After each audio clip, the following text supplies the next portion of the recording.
Hello everybody, welcome back to the channel. Thanks for joining us. So we're on a little bit of a ride today. I'm taking you guys to see a Jeep that is not a TJ LJ, spoiler alert, that I have been looking for years. In the northern Indiana area, we've got, salt and so it creates rust issues. So this particular kind of Jeep is just eaten alive. And I found one and I'm gonna go show it to you guys. I'm super jazzed.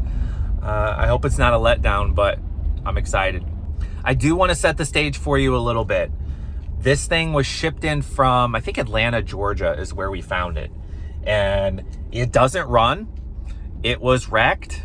It's pretty rough, but it's rust free. And like I said, to find one like that in my area is impossible. And it was cheap too. So we're gonna check it out right now. Oh my gosh, I see it. This is gonna be epic. All right, are you ready for this? Just a little sneak peek here. Oh, it's a Jeep. Oh, sorry. I'm a nerd, but all right, I'm gonna show you now. I'm just kidding. I'm gonna show you now. I'm really serious this time. Would you look at this? A YJ, 95 YJ. Oh boy, from Georgia, spotless rust free, guys. I mean, it's rough, don't get me wrong, but it's magnificently rust free. It's a 4-cylinder. It's a Rio Grande, however you want to say that. So yeah, 33s. Looks, I don't know if this is a 4-inch lift or a 6-inch lift. It was hammered here in this front corner, so I'm assuming that the front axle's bent. I do know the unfortunate thing here is that the transfer case is broken. No big deal, 231. But check out the floor. Okay, I mean they usually go in here, they go back here, and none of that. Like inside of the frame, oopsies. I mean, it's clean inside of there. This thing is nuts. So, 4-cylinder, 5-speed. I don't even know how many miles, like maybe 180 if the thing shows right.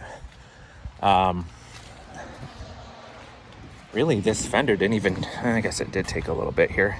I did see that the tire got pushed back, and so this fender smoked, but it got into the floor. So it bulged the floor up a little bit. This thing's gross. So if you can see this, it kind of looked like it had been like that for a while, actually. But it's taking on water. The seats are trashed. The inside is trashed. Hey, there's a duck. Look at that. That could be yours. I'll send that to you if you want it. So I don't know what all this nonsense is. Whatever, it's disgusting. I put emphasis on disgusting if you hadn't noticed. There's all this, and this is solid back here, but they had been missing the tailgate bar for quite some time. So keep looking here. Gross. Did find some tools. Got some tools. If there's anything in here you want, guys, I'll send it to you. This floor is good. Yeah. So here's another thing. It doesn't have a key. So you're like, Derek, why did you buy a Jeep without a key? Well, my assumption here, guys, is that somebody was driving, obviously, and they hit something. So that tells me that it was running enough that they could run into something. So my buddy, he's gonna have a key made for this thing, and I'm assuming it's gonna fire up. Sitting in it for dramatic effect. So here's the thing about YJs. Probably, let's see, my first Jeep was a TJ.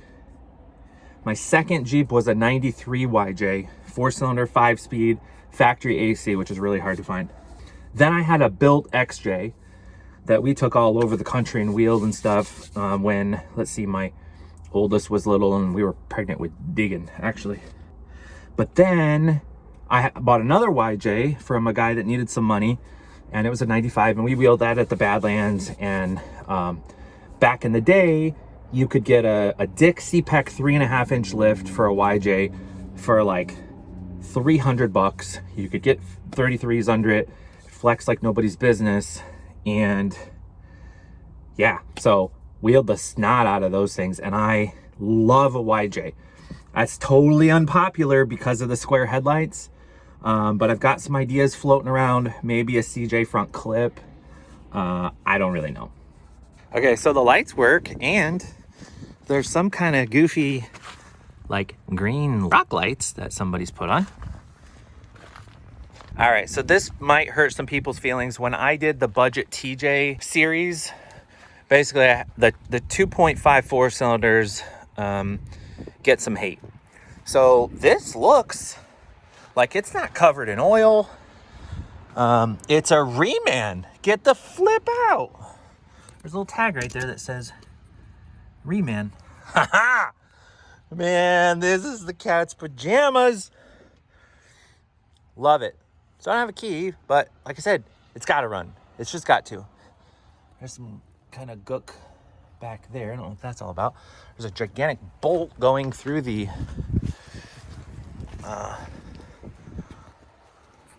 air situation right there. I don't know what that's all about. Okay. Okay, so I just noticed this. Look at that drag link. That is not normal.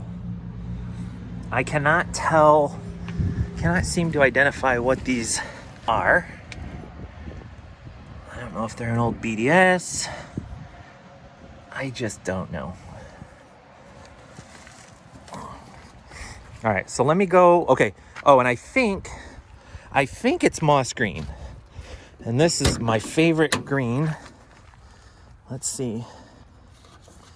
PJN paint code. I think that's, oh, that door's bad. All right, so I'm gonna get in the truck, I'm gonna head home, and then we're gonna talk about what's coming next. But just get a look at this thing, man. Ripper! Okay, so I did fact check while I was driving. I wasn't driving, I'm just kidding. Okay, I was driving. PJN paint code is in fact moss green. So that, ironically, is Deegan's favorite color also. So he's gonna freak out. But here's the deal, guys. This Jeep, $900. You're like, Derek, you don't need another project. I get it, I don't. But if it runs, and it should, we'll put a transfer case in it, and you know, some springs, should be drivable / wheelable. Now, I need your guys' help. I have not been in the YJ game. I was doing a little bit of math. It's been 17 years since I've owned my last YJ. I want to stretch it. I want to lower it. I know that you can use Wagoneer springs, and that can net you 2 inches of stretch in the front, 2 inches of stretch in the rear. I can put XJ leaves out back to get some stretch there. You know, I'll have to make some provisions with the gas tank. I want to stay leaf sprung, and I want to stay spring under, and I want it low. Like, this is going to be arguably one of the lowest Jeeps I'll have had.